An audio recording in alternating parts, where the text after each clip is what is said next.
NUP everywhere.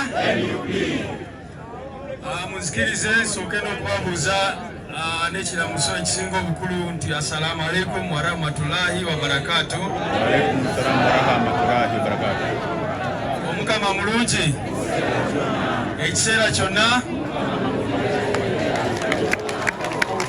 Sebo Mr. President, His Excellency Kyagulanyi Ssentamu Robert, Deputy President waffe Oweekitiibwa Nambeshe John Baptist, President and of course First Lady, leader of the parliamentary team,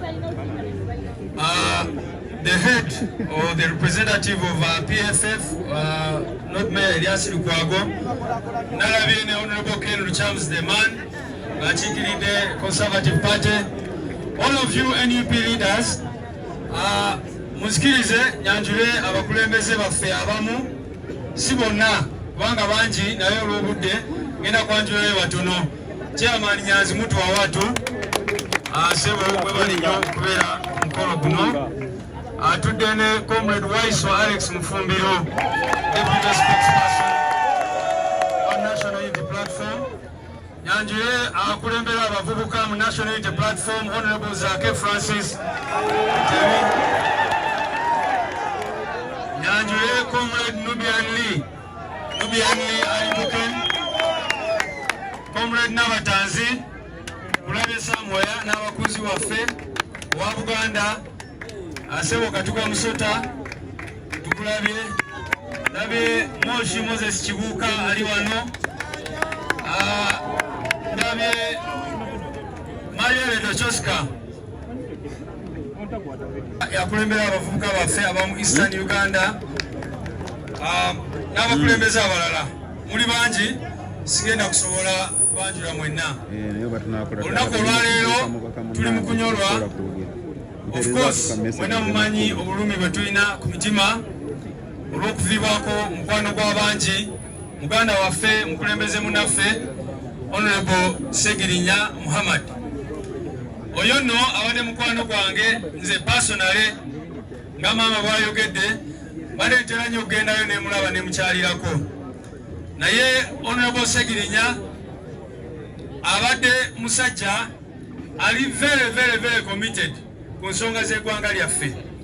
Era mulabye obutambi bwonna bwe yakola ng'ayogera ku nsonga ya change. Abadde musajja ayagala nnyo National Unity Platform, abadde ayagala nnyo President we Oweekitiibwa Kyagulanyi, abadde ayagala kulaba ku Uganda empya. Kyanaku nnyo nti abasajja abo bamutukyeko nga talabye ku Uganda empya. Era mukimanyi bulungi nnyo ne bwe mbabuuza n'omwana ali wano ne mbuuza ani assa Segirinya? Ani? Buli omu yenna mu ggwanga lino akimanyi. Kyanaku nnyo nti oluvannyuma lw'okumutuusaako ebikolobero ebyo byonna bye bamutuusizaako ate bavuddeyo ne balaga nti kati bamwagadde nnyo ng'amaze kufa. Kikye bategeeza ne batuuka n'okujja wano olunaku lwaleero nga baagala kuwamba omulambo gwe. How can they be so shameless? Tebaswala kubanga bakimanyi bulungi nnyo. Honorable Segirinya mwonna mwabiraba yatuuka mu kooti n'alaga ekigere ekyali kivunda n'akiyaga omulamuzi. Omulamuzi n'agamba ddayo ekigo weebake naye ofe. Honorable Segirinya ne bamuwamba one time n'alwala bubi nnyo mukomereyo ne bamukukusa ne bamutwala Mulago. Bwe bamutwala e Mulago ne tugenda ne tubagamba bano abantu omusajja mulaba mulwadde nnyo, lwaki temumuleliisinga n'agenda nafuna obujjanjabi? Ne bagaana. Njagala kubajjukiza era maama oli muzira era banange tukubire maama engalo ez'amaanyi. Maama tukwebaza, manyi kusaawa zino pressure gye bakutaddeko sekutaddeko naye ebbanga lyonna obadde maama webale nnyo okuwa ekyo ekifaananyi ekisinga obukulu. Maama ono mwamulaba ng'agenda ku palamenti ne bamugaana okuyingira. Bwe balaba nga yeekalakasisa emirundi egiwerako ne bamuyita ne bamuwaayo obuswazi ne bamuwaayo $5,000 nabagezaako of course musirisa naye Honorable Segirinya nasigala mukomera n'olwekyo abo abantu tebayagala Honorable Segirinya mu bulamu baleme okupretendinga nti bamwagadde kati kamufu. Asigana kwogera bigambo bingi